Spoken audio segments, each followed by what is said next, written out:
Welcome again to Mhelbeth's table. Alright, do you have bananas that overripe and you don't want to eat anymore? Don't waste them. Today, I will show you how to make a banana buns. Alright guys, here are the ingredients.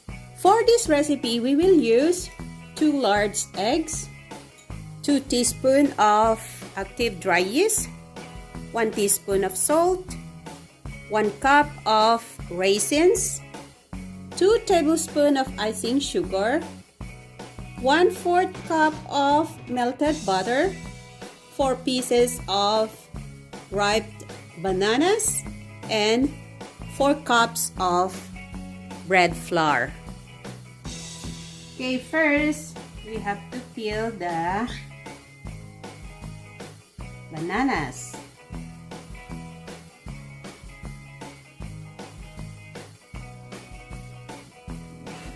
Then mash them.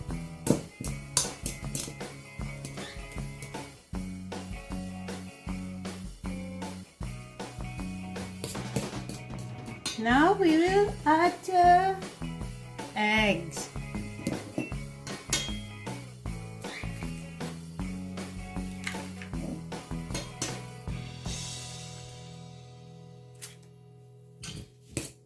Mix them in together.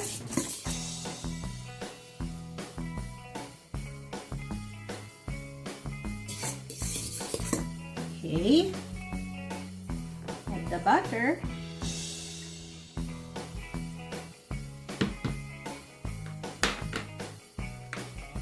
Salt. Active dry yeast. Mix in. And we will put the flour.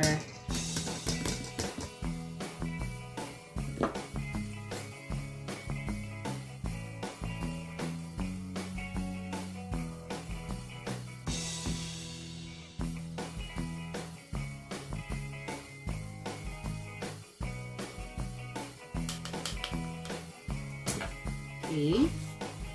So we will mix it up all together.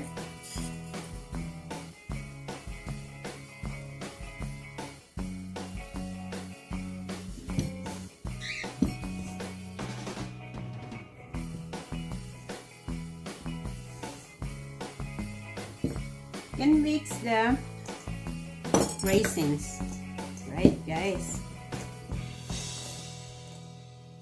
So pwede kong hawakan ito.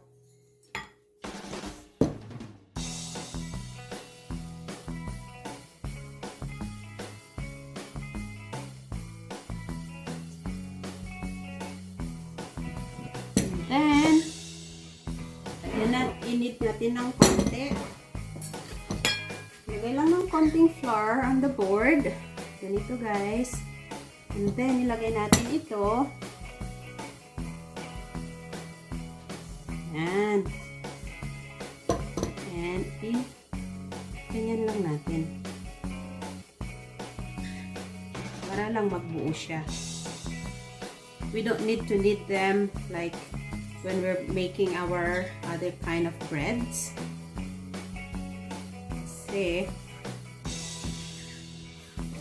ano lang naman to? It's a banana.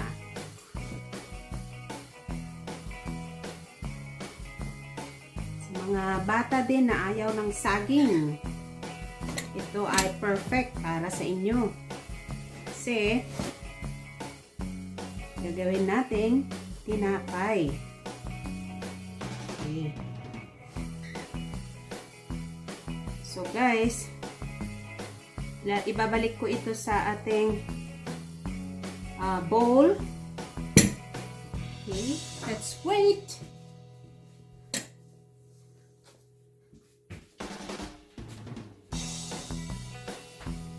Okay guys.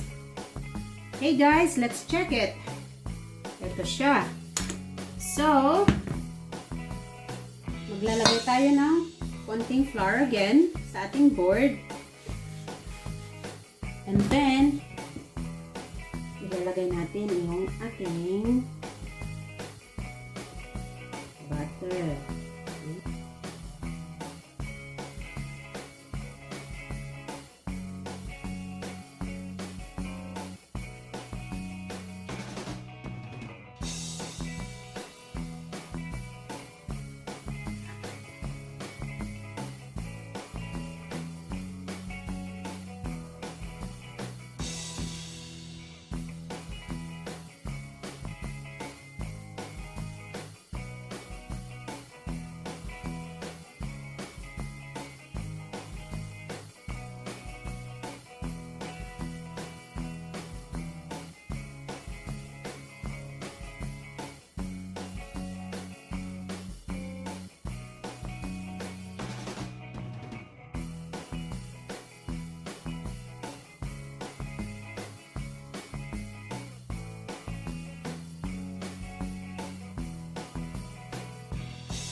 Okay guys, tatakpan natin ulit hanggang lumaki yung kanyang size. Alright? Alright guys, ito na yung ating sinet aside kanina na ating ginawa. After about 2.5 hours, lumaki na siya. So, we will gonna put this into the oven. Preheated oven, 350 degrees Fahrenheit. For about 20 minutes. Okay? So, lalagay natin yan. At, i-bake natin for 20 minutes. Ayan guys, luto na yung ating banana bun. Look at this. So yummy. Okay. Alright guys, we will sprinkle some of the icing sugar.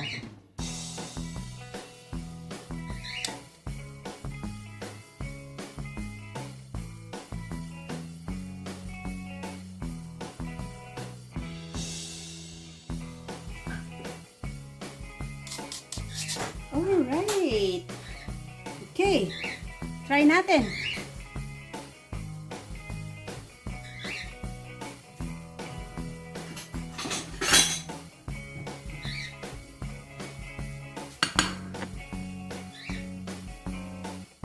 Piliin ko yung pinaka-maliit.